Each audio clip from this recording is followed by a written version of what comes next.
ሐዋርያ ነኝ ካለ አንድ ሰው መለኪያውን ጠይቀው። ኢየሱስን በስጋ አይታል? ኢየሱስ በስጋ የለም። የት ሊው? ኢየሩሳሌም ሊሄድ? የት ሊሄድ? ችግር ምንድነው? ኪዳንና ዘመን አታውቅም። ኢየሱስ በስጋ ያለበት ጊዜ አይደለም። እንኳን እኔ ጳውሎስ በስጋ አላየው። ስለዚህ ጳውሎስ ምን አለ? ክርስቶስን በስጋ ያወቅን ብንሆን ከእንግዲህ ወዲህ እንደዚህ አናውቀው። እና መለኪያክ ለኔ ዘመን አይሆንም። የዛን የበጉን ሐዋርያት መለኪያ ለኔ አትጠይቅ። የኔን መለኪያ በኔ ጠይቅ። ኤፌሶን 4 ብለ ኤፌሶን 4 ወደ ላይ በወጣ ጊዜ ምርኮ ለማን ነው የተጻፈው? አሕዛብ ለሆኑ ኤፌሶኖች እኮ ነው የተጻፈው። ለአይሁድ ለሆኑም አይደለም። ቤተክርስቲያን ስታብሊሽ ካረገች በኋላ ስለዚህ ምርኮ አለ ተሰጥቶኛል። እንግዲህ ጸጋን ተካፈሉ ነው ያላቸው። ወደ ላይ ወጥቶ ምርኮ ማርኳል፣ ለሰው ልጆች ስጦታ ሰጥቷል። አይ እኔ ነብይ ይሁንልኝ ይቀርልኝ ትላል። ይቀርልኝ ብለሽ አስቀየርሽ እንዴ? ግሬስሽን አታስቀየሪም። የሰጠሽ እሱ ነው። ኢየሱስ ጌታ ነው። ከተቀባይ አይደለም ከሰጪ ነው። እነዚህን ጥቅሶች እነዚህን ልማዶች ይዛችሁ በአዲስ ኪዳኑ ቤተክርስቲያን መጣችሁ እግዚአብሔር እንደዚህ ይላል እንደዛ ይላል እንደዚህ ይላል እንደዛ ይላል ካላችሁን በኋላ ቆቆቆን መርምረው ቼክ እናርጉ ሲል ቃሌን አልሰማህምና እግዚአብሔር ሊያጣ አይባልም። የእናንተ የመጽሐፍ ቅዱስ ቃል አይደለም። የአምላክ ቃል ሆኖ በቅዱስ መጽሐፉ ዜና ውስጥ ነገሥት ውስጥ አይገባም።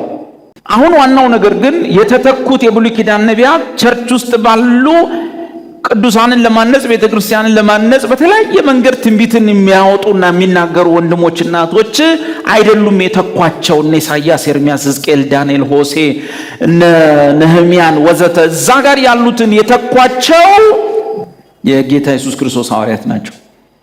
እንዴት ሲባል እነዛ ቀጥተኛ ልዑክ ይባሉ ነበረ። ከኛ መካከል ማንም ቀጥተኛ ልዑክ የለም። በሐዋርያት ትምህርቱ ቼክ ይደረጋል። በሐዋርያት ትምህርት ትንቢቱ ቼክ ይደረጋል እንጂ እንደወረደ ወንድም በቀለ መልእክት ወደ ጅማ ሰዎች ምዕራፍ 3 ቁጥር 9 ተብሎ የማይጻፍለት ነው እኛ ጋር ያለው። የእህት አልማዝ መልእክት ወደ ጅማ ሰዎች ምዕራፍ 9 ቁጥር 3 ተብሎ አይጻፍላትም። እነዚህ ተብሎ የሚጻፍላቸው እንደ ብሉይ ኪዳን ነቢያት የአዲስ ኪዳን ሐዋርያት ናቸው። ለምን ሲባል እነዛ ቀጥተኛ ልዑክ እንደሆኑ ሁሉ በአዲስ ኪዳንም የክርስቶስ ቀጥተኛ ልዑካን ሐዋርያት ብቻ ናቸው። ዝም ብላችሁ እግዚአብሔር ሆይ እኔ እነሆ ዕቃ እንዳሻህና እንደፈለግ እንደ ኪዳንህ አድርገህ ስራብኝ በሉት እንጂ በብሉይ ኪዳን ውስጥ ያሉ ነቢያት በተገለጠላቸው መገለጥ አይነት ነገር እግዚአብሔር እንዲገለጥ ብዙ አትድከው። ዴቭ እግዚአብሔር ከፈለገ አሁን በቀለ ና ሊለኝ አይችልም። ወደ እንደዚህ ሂድ ሊለኝ አይችልም። አይጠየቅም። እግዚአብሔር አይችልም ወይ አይባልም። እግዚአብሔር ልዑል ነው። የፈለገውን ማድረግ ይችላል። ግን እግዚአብሔር የሥርዓትና የኪዳን አምላክ ነው። እኛ ስለፈለግን ደግሞ የሚሆን ነገር የለም። እኛ ስለፈለግን ደግሞ የሚሰራ አምላክ አይደለም። በኪዳንና በወግ የሚሰራ አምላክ ነው። አሁን አንተን በቀለ አቤት ኖ አሁን ደግሞ ትሄድና ለቤተ ክርስቲያን እንዲህ ትላታለህ። እሺ ጌታ ሆይ እያልክ አትላክም።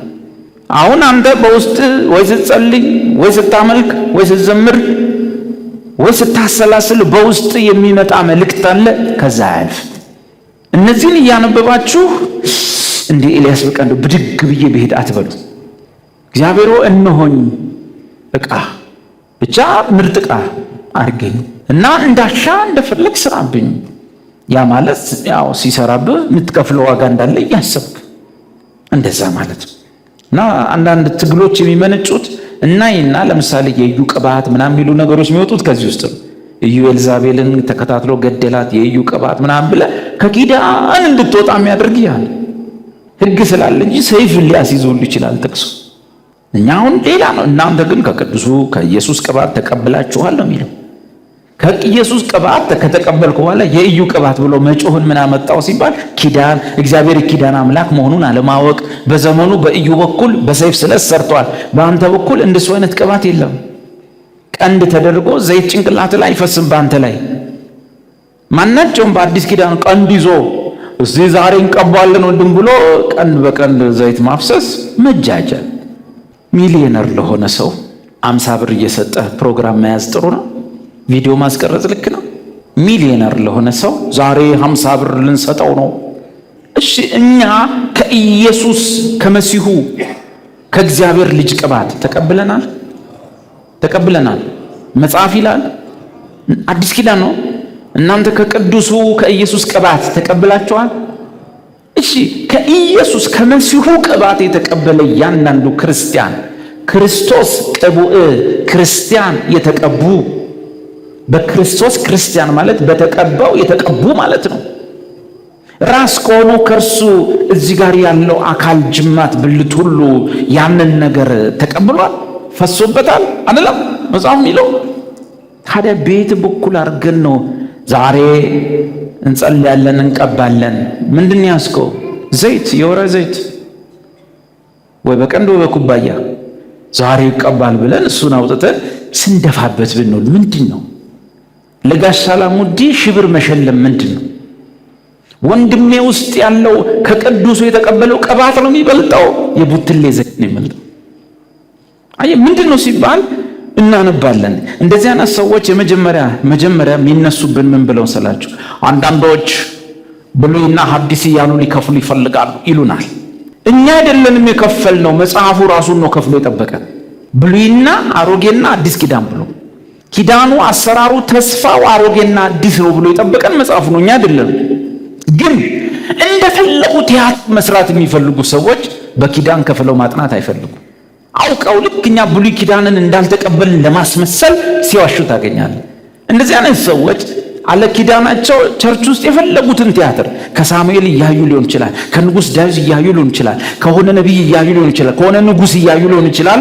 አለ ኪዳን የእግዚአብሔርን የተዋጀ ሕዝብ ቤዛነትን የተቀበለ የአዲሱን ኪዳን ሕዝብ ቅዱሱን ሕዝብ በተቀባው የተቀቡትን ሕዝብ ከቅዱሱ ከኢየሱስ ቅባትን የተቀበለውን ሕዝብ ለማጃጃልና ፕሮግራም ለማጣፈጫ ሊጠቀሙበት ነው ይፈልጉት። ለዚህ ምን ይሆንብናል መሰላችሁ? የተምታታ አስተሳሰብ፣ የተምታታ ኪዳን፣ የተምታታ ኑሮ፣ የተምታታ አመለካከት፣ ሁለት አይነት ነገር ኦሪታዊም ያደርገናል፣ አዲስ ኪዳናዊም ያደርገናል። አልዳንምም ድነናንልም የሚለው ነገር የሚመጣው ከዚህ የተነሳ ነው። የድሮን ነቢይና የአሁኑን ነቢይ አለመለየት ይመጣል። የድሮን ትንቢትና የአሁኑን ትንቢት አንድ የማድረግ አደጋ ይመጣል። የካሪዝማቲክ ቀውስ ውስጥ እንገባለን ማለት ነው። የማይወጣበት የካሪዝማቲክ ቀውስ፣ እርኩሳን መናፍስትም አብረው የሚጨፍሩበት ጉባኤ እንመሰረታለን ማለት ነው። ማጥራት ያስፈልጋል። እነዚህን ሰዎች አሁን ኤልያስ ተናገረ። እግዚአብሔር እንዲህ ይላል ገድለ ወረስከውን ብለን ንገረው። ሰውየው ኤልያስ ሌላ ነገር ማውራት አይችልም። እግዚአብሔር እንዲህ ይላል ገድለ ወረስከውን ብለን ንገረው። ውሾች የናቡቴን ደም በላሱበት ስፍራ ያንተን ደም ደግሞ ውሾች ይልሱታል ብለን ንገረው። እንደወረደ ንገረው እንጂ በውስጥ መጥቶ እግዚአብሔር መንፈስ እንዲህ ይለኛል ወይም ጌታ እንደዚህ ውስጤ እንደዚህ ይመጣል ብለህ ሰምተህ አይደለም። ቀጥታ ንገረው። እንደዚህ ያልክ ንገረው። እሺ እንደዚህ በለው። ልክ እናንተ የሆነ ልጅ ጠርታችሁ እና ሄደ ትየንትና እንደዚህ በላችሁ እሺ እንደምትል። በእርግጥ ልጁ ሲደርስ ሙሉ ላያወራ ይችላል። ነብዩ ኤልያስ ግን እንደዛ አይደለም። አካብም ኤልያስን ጠላቴ ሆይ አገኘህኝ አለው። በቀደም አይተነዋል አይደል? ግን መልእክቱ የማን ነው? የእግዚአብሔር ነው። አካብ የሚለው ምንድን ነው? ኤልያስ ባጭሩ ጠላቴ አገኘህኝ። ኤልያስስ የማን ተወካይ ነው? አቤት የእግዚአብሔር አይደል? ስለዚህ እንዲህ ማለት ይችላል። እርሱም እንዲህ ብሎ መለሰለት አግኝቻለሁ ማለት ይችላል። አንተ ግን አትችልም። አግኝቻቸዋለሁ አትልም። ይሰማል። አገኘው ማለት አትችልም። ያኛው ሪፕሬዘንታቲቭ ነው። ያ አፈ እግዚአብሔር ነው። በል ተናገር ተብሎ የሄደ ሰው ነው። እግዚአብሔር በዛ ሰውዬ በኩል የማይታየው አምላክ ይሄን የሚታይ ሰውዬ ተጠቅሞ ነው የሚያወራው። ስለዚህ ኤልያስን መቃወም እግዚአብሔር መቃወም። ኤልያስ የሚያወራው ለእግዚአብሔር ቃል ስለሆነ ኤልያስ እንደማን ሆኖ ነው የሚያወራው? አሁን ራሱ ምን ይላል? አግኝቻለሁ ይልና በእኔ ፊት አይለው በእግዚአብሔር ፊት ክፉ ለማድረግ ራስን ሸጣሃልና። ሰውየው የማን ተወካይ ነው? ሙሉ በሙሉ የእግዚአብሔር ወኪል ሆኖ ነው የሚያወራው። እነሆ ክፉ ነገር አመጣብሃለሁ፣ ፈጽሞ እጠርግሃለሁ። እንደዚህ እኛ ጋር እንደዚህ እንዳትሉ። እኛ ጋር ጠርገን ነው የምናስወጣው እንደዚህ አይነቱን ሰው። እንጂ ያስፈራራ ጠርጋለ ማን ኤልያስ የአምላክ ወኪል እግዚአብሔር በአዲስ ኪዳን መጀመሪያ በልጁ ነው የተናገረ ልጁ ራሱ ጠርጋለሁ አላለንም እንጥረጋቸው እንደ ብለው ያሰቡትን ምን አይነት መንፈስ ነው የሆነላችሁ እኔ ላድን ነው እንጂ ላጠፋ አልመጣሁም ነው ያለው ሰውየው ግን ኪዳኑ ነው ወኪል ነው የማይታየው እስራኤል አምላክ በነብዩ በኩል አፉን ተጠቅሞ እየተናገረ ነው አዎ አግኝቻለሁ ገና ክፉ ነገር አመጣብሃለሁ ፈጽሞ ጠርጋለሁ ከአካብም በእስራኤል ዘንድ የታሰረውን የተለቀቀውን ወንድ ሁሉ አጠፋለሁ በስራ ማስቆጥተኛልና እስራኤልንም አስተሃልና ቤት እንደ ናባጥ ልጅ እንደ ኢዮርብዓም ቤት እንደ አኪያም ልጅ እንደ ባኦስ ቤት አደርገዋለሁ ወዘተ ወዘተ ወዘተ ለዚህ የተናገሩትን አለማክበር ምናልባት ከጠቀመን ሁለተኛ ዜና 25:16 አውጣልኝ እስከዛ የነዚህ ሰዎች ቃል አለመቀበል ወይም አለማክበር ቀጥታ ኤልያስን አላከበረም አይባልም ኤርሚያስን አላከበሩትም ኤልያስን ናቁት ኤርሚያስን ናቁት ኢሳይያስን ናቁት ሳይሆን የሚባለው ያኔ ማን ነው የእስራኤልን አምላክ ናቁ የእስራኤልን አምላክ ቃሉንም አልሰሙም የእስራኤል አምላክ የተናገረውንም እንቢ አሉ አልሰሙም እየተባለ እንጂ የሚነገረው እኛ ጋር ባለው አይነት የትንቢት አገልግሎት አልነበረ እንደዛ ከሆነ እሱም ሲናገር በእውኑ አንተ የንጉሡ አማካሪ ልትሆን ተሾማልና ተው ቅጣትን ስለምንሽራድ አለው ነብዩም ይህን አድርገሃልና ምክሬን አልሰማህምና እግዚአብሔር ሊያጠፋ እንዳሰበ አወቅኩ ብሎ ተው ጭቅጭቁ ከነብዩ ጋር ነው ንጉሡ ደግሞ ምንድን ያለው ነብዩን በእውኑ አንተ የንጉሡ አማካሪ ልትሆን ሾመንሃል ቅጣትን ስለምትሻለህ አለው ነብዩን ነው ሾሜ ካለው አማካሪ አድርጌ ብሎ ንጉሡ ነብዩ ላይ እንደዛ ሲል ነብዩ ምን አለ ይህን አድርገሃልና ምክሬንም አልሰማህምና ግን የተናገረው ይዞት የመጣው እግዚአብሔርን ቃል የሚያወራውን ስሙት ሰውየው ምክሬንም አልሰማህምና እኔ ነው ወይስ እግዚአብሔር ሊያጠፋ እንዳሰበ አወቅኩ ብሎ ተወ ቀጥታ ነብዩን አለመቀበል ማንን አለመቀበል እግዚአብሔር ሊያጠፋው የወደደ ሰው ማንን አይሰማም ነበር ነብዩን አይሰማም ነበር እግዚአብሔር ሊባርከው የፈለገ ሰው ማንን ይሰማ ነበር ነብዩ የማን ቃል ነች የእግዚአብሔር ቃል ነች ለዚህ ነብዩ ጣጣ የለበትም አሰማም ችግር የለውም እግዚአብሔር ሊያጠፋ እንደወደ አውቄያለሁ ምክንያቱም ቃሌን አልሰማህምና እነዚህን ጥቅሶች እነዚህን ልማዶች ይዛችሁ በአዲስ ኪዳኑ ቤተክርስቲያን መጣችሁ እግዚአብሔር እንደዚህ ይላል እንደዚህ ይላል ካላችሁን በኋላ ቆቆቆን መርምረው ቼክ እናርጉ ሲል ቃሌን አልሰማህምና እግዚአብሔር ሊያጠፋ አይባል የእናንተ የመጽሐፍ ቅዱስ ቃል አይደለም የአምላክ ቃል ሆኖ በቅዱስ መጽሐፉ ዜና ውስጥ ነገሥት ውስጥ አይገባም የኛ ቼክ የሚደረግ ነው እንደዛ ከሆነ እነዚህን ስልጣን ያላቸውን ቀጥተኛ የቃል መገለጥ ያላቸውን እነዚህን የአምላክን ቃል አፍ ሆኖ የሚናገሩ እነዚህ የሚናገሩትን ቃል አለመቀበል እግዚአብሔርን አለመቀበል እነሱን አለማክበር እግዚአብሔርን አለማክበር የሆኑ ነቢያትን በአዲስ ኪዳን የተኳቸው የአጥቢያ ነቢያት ሳይሆኑ ምኖች ናቸው ብለናል የአዲስ ኪዳን ሐዋርያት ናቸው ዛሬ ትምህርቱ ይሄ ነበር የአዲስ ኪዳን ሐዋርያትን እንያቸው ልክ የብሉይ ኪዳን ነቢያት ቀጥተኛ የሆነ የአምላክ ቃልን ወይም የአፉን ቃል እንደተናገሩትና በጽሑፍ እንደሚጻፍ በአዲስ ኪዳን ቀጥተኛ የሆነው የአምላክን ቃልና መመሪያ ትእዛዝ አምጥተው እነሱና ከነሱ ጋር ባሉት ያጻፉት የደጎሱት ሐዋርያት ብቻ ናቸው ቀጥተኛ የቃል መገለጥ ያላቸው ሐዋርያት ስንል እነሱ ነው ቀጥተኛ አምላክ ቃል መገለጥ የተሰጣቸውን ሐዋርያት አንደኛ እነዚህ ሐዋርያት በአዲስ ኪዳን ልክ እንደ ብሉይ ኪዳን ነቢያት የክርስቶስ ልዑክ ናቸው መልእክተኛ ናቸው አብራችሁን የቆያችሁ ሰዎች ታስታውሳላችሁ የብሉይ ኪዳን ነቢያት ቀጥተኛ የእግዚአብሔር ልዑክ ናቸው ሙሴ አቤት ሂድ እየተባለ ኤልያስ አቤት እንደዚሁ ቀጥተኛ ልዑክ ናቸው ቃላቸውም ቀጥተኛ ሪቬሌሽን ነው ኤቨሪ ወርድ ፍሮም ዘ ሎርድ ያልኳችሁ የእግዚአብሔር ቀጥተኛ የአፉ ቃል ፊደል በፊደል ነጥብ በነጥብ የሚገለጥባቸው ነው በአዲስ ኪዳን ቀጥተኛ የክርስቶስ ልዑክ የሆኑት ልዑካን የሆኑትና እንደዛ አይነት ቀጥተኛ የቃል መገለጥን ከአፉ የሰሙና ከአፉ የተቀበሉት ሐዋርያት ናቸው ያመሳስላቸዋል ለምን ኢየሱስ ታዲያ የብሉይ ኪዳን ነቢያት የቃል መገለጥ ቀጥታ መጥቶላቸዋል እነዚህንም የሱን ተከታዮች ነቢያት ብሎ እንደ ኢሳይያስ እንደ ኤርሚያስ ነብይ ብሎ ቢያስቀጥላቸውስ ብለን ምን ጠይቅበት ቦታ አለ እዛ ጋር እንመልሰዋለን ለምን ሐዋርያ ብሎ ታዲያ ስም አወጣላቸው እሱን ነገ ነው የምንቀጥለው ጌታ ቢፈቅድ። አሁን ዋናው ነገር ግን የተተኩት የብሉይ ኪዳን ነቢያት ቸርች ውስጥ ባሉ ቅዱሳንን ለማነጽ ቤተክርስቲያንን ለማነጽ በተለያየ መንገድ ትንቢትን የሚያወጡና የሚናገሩ ወንድሞችና እህቶች አይደሉም የተኳቸው። እነ ኢሳይያስ፣ ኤርምያስ፣ ሕዝቅኤል፣ ዳንኤል፣ ሆሴ፣ እነ ነህምያን ወዘተ እዛ ጋር ያሉትን የተኳቸው የጌታ ኢየሱስ ክርስቶስ ሐዋርያት ናቸው። እንዴት ሲባል እነዛ ቀጥተኛ ልዑክ ይባሉ ነበረ። ከኛ መካከል ማንም ቀጥተኛ ልዑክ የለም። በሐዋርያት ትምህርቱ ቼክ ይደረጋል። በሐዋርያት ትምህርት ትንቢቱ ቼክ ይደረጋል እንጂ እንደወረደ ወንድም በቀለ መልእክት ወደ ጅማ ሰዎች ምዕራፍ 3 ቁጥር 9 ተብሎ የማይጻፍለት ነው እኛ ጋር ያለው። የእህት አልማዝ መልእክት ወደ ጅማ ሰዎች ምዕራፍ 9 ቁጥር 3 ተብሎ አይጻፍላትም። እነዚህ ተብሎ የሚጻፍላቸው እንደ ብሉይ ኪዳን ነቢያት የአዲስ ኪዳን ሐዋርያት ናቸው። ለምን ሲባል እነዛ ቀጥተኛ ልዑክ እንደሆኑ ሁሉ በአዲስ ኪዳንም የክርስቶስ ቀጥተኛ ልዑካን ሐዋርያት ብቻ ናቸው። ጥቅስኒ መጀመሪያ ሐዋርያ ማለት ራሱ የቃሉ ፍቺ ምንድን ነው? ሐዋርያ ማለት የቃሉ ፍቺ ግዕዝ ነው። ሆረ ማለት ነው። ሆረ ማለት ሄደ ማለት ነው።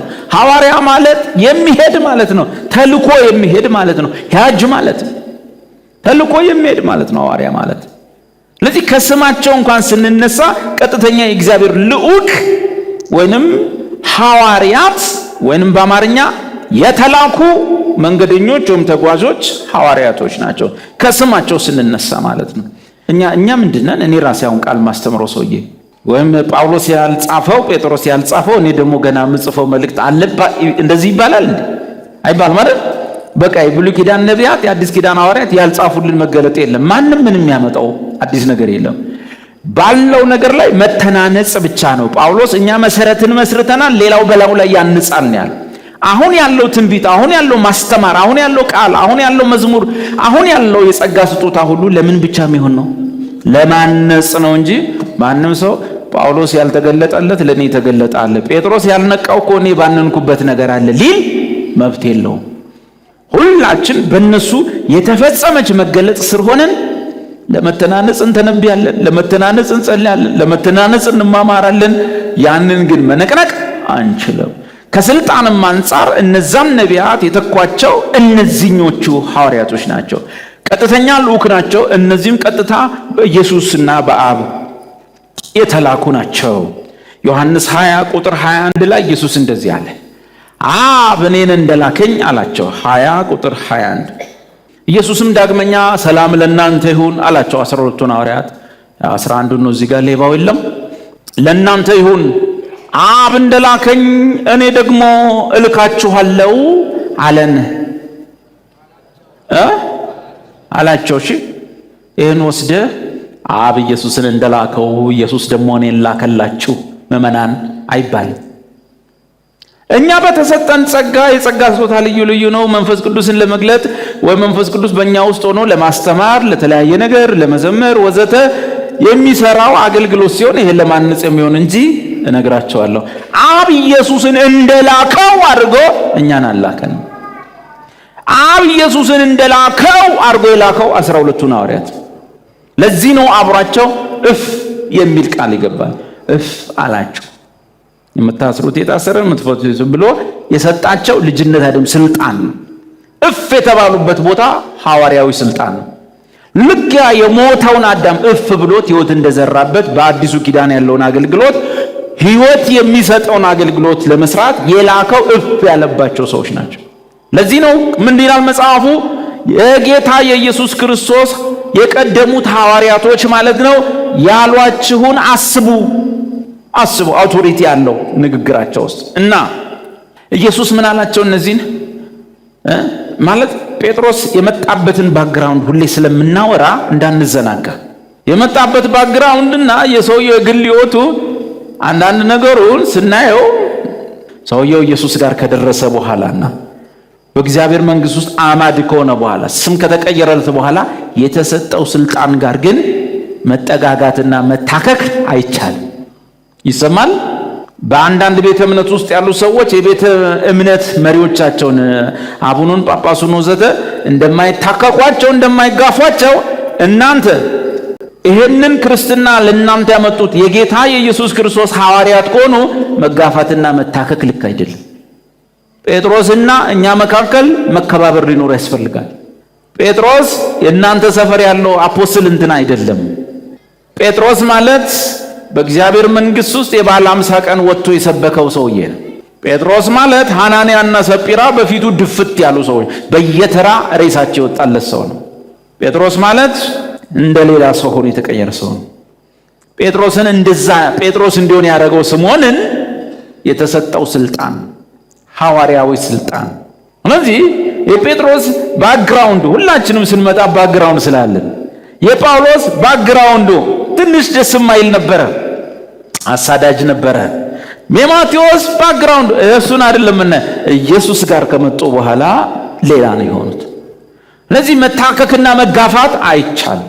ያው ጴጥሮስ አሁን እዚህ መሃል ላይ ቢመጣ ዴቭ አይደለም።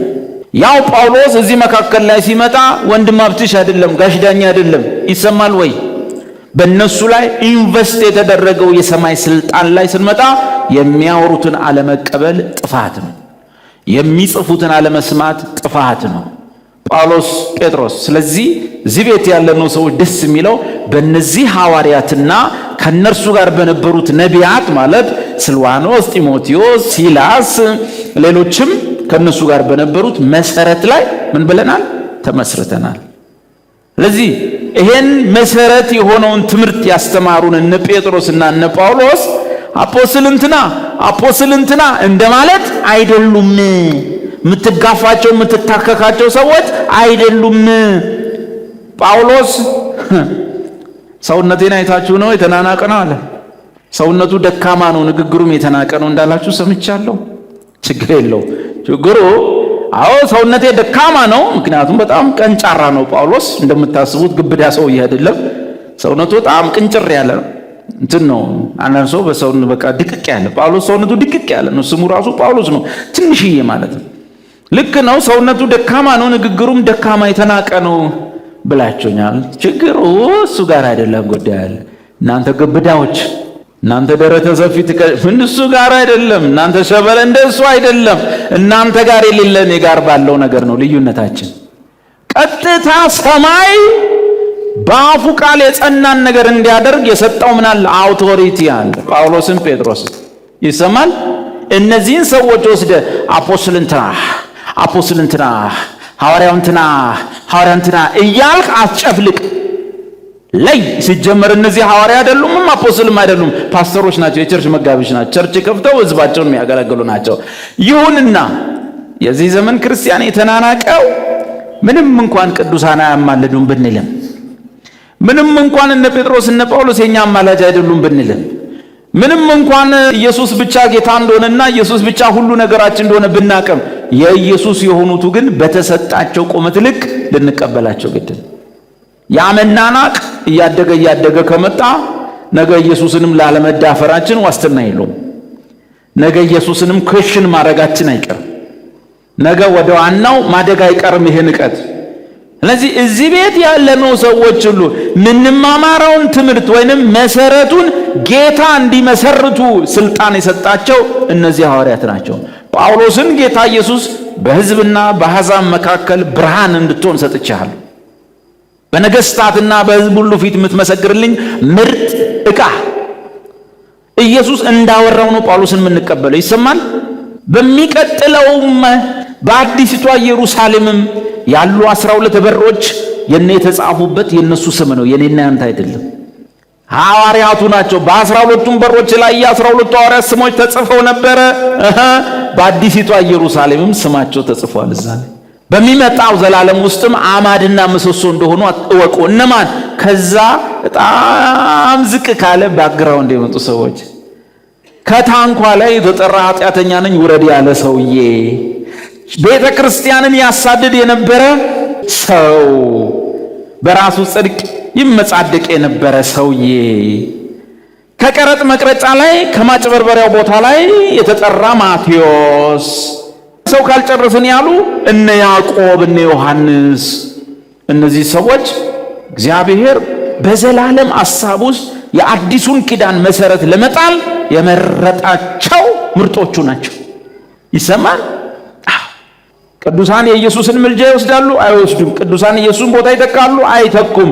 ቅዱሳን ግን እግዚአብሔር ቤተ ክርስቲያንን ለመመስረት የተጠቀመበትን ወንጌል መሰረት አድርጎ ተጠቅሞባቸዋል። አዎ እነሱም እንዲህ ብለዋል፣ እኔ እንደ ብልሃተኛ የአናጺ አለቃ መሰረትን መሰረትኩ። ሌላ ግን ማንም ዛትሚስ መሰረት መጣል ማንም ሰው አይችልም። ሌላ መሰረት እንዳይመሰረት ይጠንቀቅ ብሏል። ስለዚህ ክርስትና 2000 ዓመት ሆኖ ከዛን ዘመን ጀምሮ የነበሩ ተጋዳይ አባቶች፣ ተጋዳይ እናቶች ነበሩ። እኛ ብቻ አይደለንም ክርስትና ውስጥ ያለነው። በሚቀጥለውም ዘላለም ብቻ አይደለም፣ እዚሁ ምድር እንደሚገባ ተያይተን ተከባብረን በሰማዕትነት በስቃይ ያለፉ አንበሳ የበላቸው በሳት የተቃጠሉ እየዘመሩ ከስራቸው ሳት የተለኮሰ አትፍራ ከኋላ ያትለኩስ ከፊት የመተለኩስ አሁን ስሞት ከጥቂት ደቂቃ በኋላ ያለኝን ብር ጥዬ ወርቅ ነው ማገኘው ናለኩስ እያሉ የሞቱትን ጀግኖች አረሳ። ይሰማል አይደል? ክርስትና ሰሞኑን ጅማ ላይ ወይም ኢትዮጵያ ላይ ከች ያለ ብቅ ያለ ሳይሆን እንደዚህ የመጣ ነው። ከሁሉ በላይ ግን ከሐዋርያው ጳውሎስ ጋር መናናቅ ጥሩ አይደለም። ከሐዋርያው ጴጥሮስ ጋር መናናቅ ጥሩ አይደለም።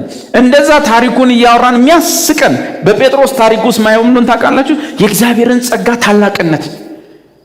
ሰውየው ህይወቱ ፈኒ ነው፣ ግን ጸጋው ሰውየውን የት ጋር እንዳደረሰው አይታል። አይገርምም?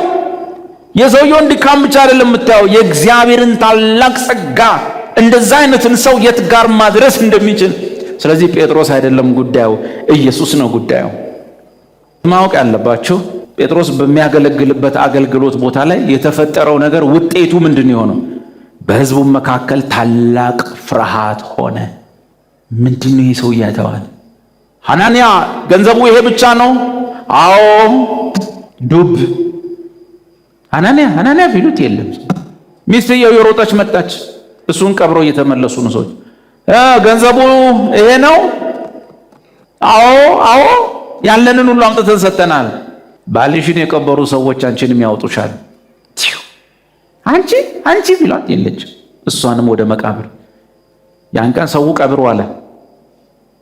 በየተራ 2 ባልና ሚስት ተቀበሩ። እግዚአብሔር ጴጥሮስ በእኛ መካከል ስለሌለ እናመሰግንሃለን። ጳውሎስ ንግግሩ የተናቀ ነው አላችሁኝ? ጥሩ። እነዚህ የሕግ ሰባኪዎችን በግልጽ ቋንቋ ተናገራቸው።